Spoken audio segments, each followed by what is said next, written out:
Olá pessoal, tudo bem? Hoje eu vou resolver as questões da sexta semana do PET de Química. A primeira questão diz o seguinte: com base na leitura do texto, complete o quadro utilizando todas as substâncias citadas na tabela 1. Apresentamos um exemplo para que você possa seguir. E aqui eu tenho substância, temperatura de fusão, tipo de interação intermolecular ou de ligação química rompida na fusão e intensidade da ligação química ou da interação intermolecular. Então, para o caso do açúcar, tá? A temperatura de fusão ela é baixa, porque quando ocorre a fusão, o que está acontecendo é que as forças intermoleculares, que são forças fracas, né? Está aqui dizendo forças fracas, elas estão sendo enfraquecidas, tá certo? Tá? Então, quando a gente vai passar o açúcar do estado sólido para o estado líquido, tá? Então, o que vai acontecer é que essas forças intermoleculares vão se enfraquecer, tá? Ou algumas acabam se rompendo. Mas exatamente no caso do estado sólido para o estado líquido, é mais um enfraquecimento, né? O rompimento mesmo acontece quando a gente passa do estado líquido para o estado gasoso, que aí realmente no estado gasoso as moléculas estão muito distantes umas das outras, então a gente pode dizer que as moléculas, né, que as ligações intermoleculares se romperam. Tá? No caso da fusão, geralmente a gente fala em enfraquecimento. Tá? Então, as ligações intermoleculares, as interações intermoleculares se enfraquecem. Ok? Então, vamos olhar aqui, pessoal, quais são as substâncias citadas nessa tabela 1. Então, na tabela 1, eu tenho o cobre, tá? O cloreto de sódio. Aqui eu tenho o cloreto de sódio. Eu tenho o açúcar, a sacarose, que já foi citada, naftalina e o diamante, tá? Então, o que eu fiz aqui, ó? Eu reuni tudo em uma tabela, tá bom? Então, eu coloquei aqui, ó, cobre, cloreto de sódio, naftalina e o diamante, ok? No caso do cobre, pessoal, o que a gente tem? A gente tem ligação metálica, tá? Então, se eu tenho ligação metálica, durante a fusão, eu tenho que enfraquecer, né, a interação cobre-cobre. E essa interação é uma interação forte. Então, a temperatura de fusão, tá? Ela tende a ser alta, tá? Então, de um modo geral, tá? Metais têm pontos de ebulição geralmente altos, porque as forças que estão unindo, né, o metal são ligações metálicas e, portanto, são interações relativamente fortes, tá? Quando comparadas, por exemplo, com as forças de moléculas, tá? Que são forças do tipo intermoleculares, ok? Então, aqui eu coloquei, ó, temperatura de fusão alta. O tipo de interação, nesse caso, é ligação metálica, é uma ligação química do tipo metálica. E a intensidade é forte, tá? É uma interação forte, ok? No caso do cloreto de sódio, eu tenho um sólido iônico, tá? Eu tenho um sólido que contém íons. Então, a interação, ela é uma interação que tem uma intensidade forte, tá? A intensidade é forte, tá? Então, eu coloquei aqui, ó, intensidade forte. Então, durante o processo de fusão, eu estou enfraquecendo, tá, as forças do tipo ligação iônica, porque é isso que mantém o cristal unido. Então, quando eu transformo o cloreto de sódio, né, do estado sólido para o estado líquido, eu estou enfraquecendo essas interações. Então, a tendência é que a temperatura de fusão seja alta, porque a intensidade dessas ligações também é alta, ok?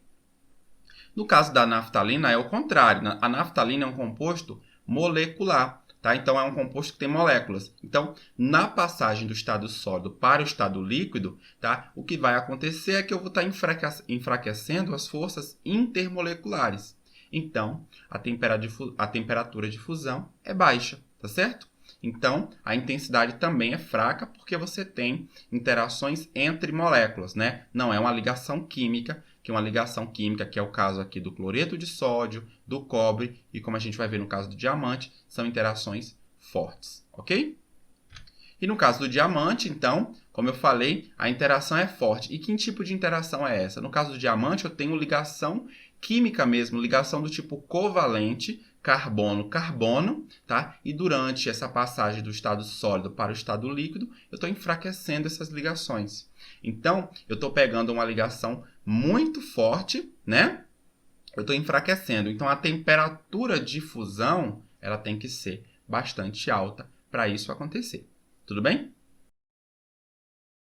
A questão de número 2, pessoal, diz o seguinte, ó. Duas casas tiveram as paredes externas pintadas com materiais diferentes. uma com cal e a outra com tinta a óleo. Depois das chuvas de verão, uma das casas permaneceu pintada, ao passo que a outra perdeu praticamente toda a tinta. Qual das casas teve a tinta removida pela ação das chuvas? Por quê? Bom, a gente está vendo aqui o seguinte, ó. Eu tenho água que pode interagir tanto com o óleo quanto com a cal. Pessoal, a água é um composto polar. Então, a tendência é que um composto polar interaja com outro composto polar. Tá? Lembram do semelhante dissolve semelhante. Então, a tendência é essa. Então, compostos polares tendem a dissolver outros compostos polares. E compostos polares também podem dissolver compostos iônicos, tá? Então, como nos compostos polares eu tenho, né, cargas parciais, essas cargas parciais podem interagir com os íons que formam um composto iônico, por exemplo. É o caso da cal, tá? No caso da cal, pessoal, eu tenho o CaO, tá? A cal, a gente está falando isso aqui, ó. Óxido de cálcio, tá certo? É um composto iônico. Então, é o seguinte, ó. A água, ela pode dissolver o óxido de cálcio. Inclusive, vai até reagir com ele, tá? Então, consegue fazer isso com o óxido de cálcio.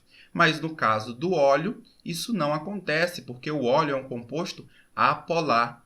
Então, se a água é um composto polar e o óleo apolar, essa interação não é muito boa. Então, olha só o que eu coloquei. A casa que teve a tinta removida foi a casa pintada com cal, pois a água, sendo um composto polar, é capaz de dissolver a cal, CaO, composto iônico. O óleo, por outro lado, é apolar e não interage muito bem com a água, tá certo? Então, essa é uma resposta possível para a pergunta. A questão de número 3 diz o seguinte: duas substâncias sólidas, X e Y, apresentam as propriedades listadas na tabela. Então, aqui eu tenho várias propriedades e eu tenho duas substâncias, né? X e Y. Baseado nessas informações, pode-se afirmar que, letra A, X é uma substância molecular e Y é uma substância iônica. E aí a letra B vai dizer outras coisas, tá, pessoal? Então, cada alternativa diz uma coisa em relação à substância iônica, molecular ou metálica. Então, olha só. Vamos analisar aqui a substância X. A substância X, pessoal, ela tem uma solubilidade em água, tá? Tá dizendo aqui que é solúvel. Bom, se a substância X é solúvel em água, essa substância X ela pode ser um composto polar, porque a água é polar, tá? Ou pode ser um composto iônico. Então, a gente pode pensar nessas duas possibilidades, tá? Ou é um composto polar, ou é um composto iônico. Aqui tem dizendo o seguinte, ó, solubilidade em tetracloreto de carbono, é insolúvel. Então, isso reforça para a gente. O tetracloreto de carbono, ele é um composto apolar. Então, ele não vai tender a interagir com compostos polares, nem com compostos iônicos, tá certo? Então, né, de fato, a substância X ela pode ser uma substância polar ou um composto iônico. Mas olha só, o ponto de fusão aqui é de 880 graus Celsius. É um ponto de fusão muito alto. Então, isso me leva a crer que essa substância é provavelmente um composto iônico. São compostos iônicos que têm temperaturas de fusão altas, tá certo? E olha só, vamos olhar aqui a outra propriedade. Condutividade elétrica no estado sólido não conduz. E condutividade da solução em solvente adequado conduz. Olha só, se eu pegar um composto iônico como, por exemplo, o cloreto de sódio, né, na temperatura ambiente, ele é um sólido e os íons que formam esse sólido, eles estão ali vibrando em torno da posição de equilíbrio no cristal, mas eles não têm uma liberdade para conduzir corrente elétrica. Então, de fato, ele não conduz, né, corrente elétrica no estado sólido. Só que se eu colocar, por exemplo, né, dissolver o cloreto de sódio em água, tá, os íons agora eles vão ter mobilidade. Né? Dissolvidos em água, esses íons eles podem conduzir corrente elétrica. Então, ó, bate com essa descrição aqui. De fato, X vai ser uma substância iônica. Tá? Então, eu vou colocar aqui substância iônica. Ok? Vamos lá. Substância Y. Está dizendo que a substância Y é insolúvel em água. Bom, se essa substância é insolúvel em água, provavelmente é um composto. Pode ser um composto iônico, tá? Porque existem compostos iônicos que são insolúveis em água, tá? É possível, tá? E também pode ser um composto apolar, tá bom? Pode ser um composto apolar e também pode ser um composto iônico que seja insolúvel em água, também é possível. A próxima está dizendo o seguinte, ó, que em tetracloreto de carbono, essa substância Y é solúvel. Bom, se ela é solúvel em tetracloreto de carbono, que é um composto apolar, compostos apolares não vão dissolver compostos iônicos, tá? De um modo geral, não vai acontecer isso. Então, o Y não é um composto iônico, então a gente já descarta. Então, o Y tem que ser um composto molecular do tipo, né?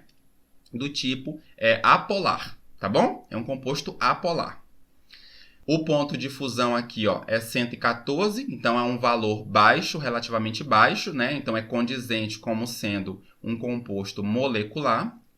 A condutividade elétrica no estado sólido não conduz, tá? Então, por exemplo, metano, os componentes da gasolina, por exemplo, não vão conduzir corrente elétrica no estado sólido. Se eu conseguir, por exemplo, esfriar, eles não e transformá-los em sólidos, eles não vão conduzir corrente elétrica, tá? E eles também provavelmente não vão, conduzir corrente elétrica mesmo em solução, tá? Porque geralmente não vão se quebrar para formar íons, tá certo? Compostos moleculares podem, pessoal, em água, por exemplo, é o caso do HCl, é um composto molecular, quando você joga em água, né, são formados os íons H+, e Cl-.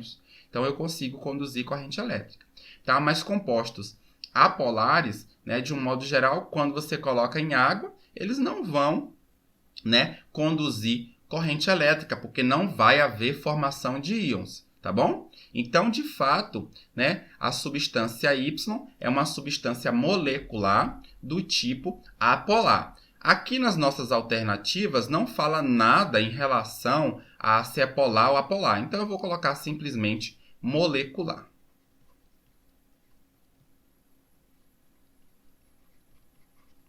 Então, olha só, substância X iônica, substância Y molecular. Então, vamos olhar aqui as nossas alternativas. Ó. Letra B diz X é uma substância iônica e Y é uma substância molecular. Então, essa daqui é a alternativa correta que a gente estava procurando. Os 5 desenhos a seguir representam frascos contendo água líquida abaixo da linha horizontal. Indique o desenho que apresenta o frasco que melhor representa a evaporação da água.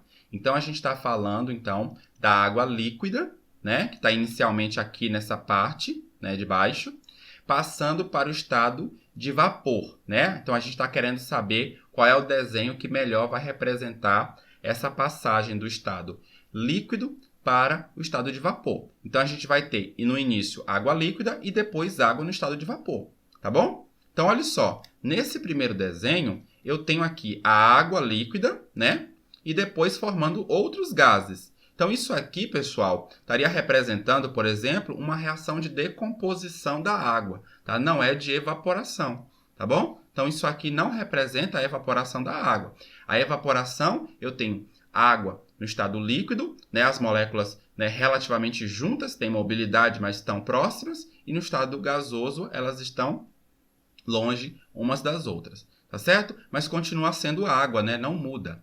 Então, aqui, por exemplo, ó, eu tenho várias outras substâncias. Então, isso também não representa o processo de evaporação. Aqui tem vários íons. Isso aqui, ó, dificilmente vai acontecer, formação de vários íons no estado gasoso, né? Isso não é estável, tá bom? Aqui também, ó, eu tenho inclusive vários íons só negativo, tá? E os íons positivos, cadê? Então, não tem aqui. Então, isso aqui está completamente errado, tá? Então, aqui o 4, ó, e essa é a nossa alternativa correta, né? Porque aqui eu tenho H2O, né, no estado de vapor. Essas moléculas aqui estão mais distantes. Então, é justamente, né, o 4 que vai representar a evaporação da água, tá? Então, a letra D é a nossa alternativa correta, tá? Para finalizar, pessoal, vamos só olhar aqui, ó, que também nós temos uma alternativa errada, que é a 5. Ó. Porque aqui eu tenho íons, tá? Esses íons não vão se separar durante o processo de evaporação, tá? A separação de íons no processo de evaporação é uma coisa que não vai acontecer, não é estável, íons ficarem isolados, tá? Íons, né, só vai acontecer a formação de íons se ele estiver, por exemplo, em algum meio que essas cargas sejam estabilizadas, tá? No estado gasoso, tá, esses íons aqui, ó, dificilmente vão, né, se formar, ok? Então, isso também não é possível. Então a nossa alternativa é a letra D mesmo.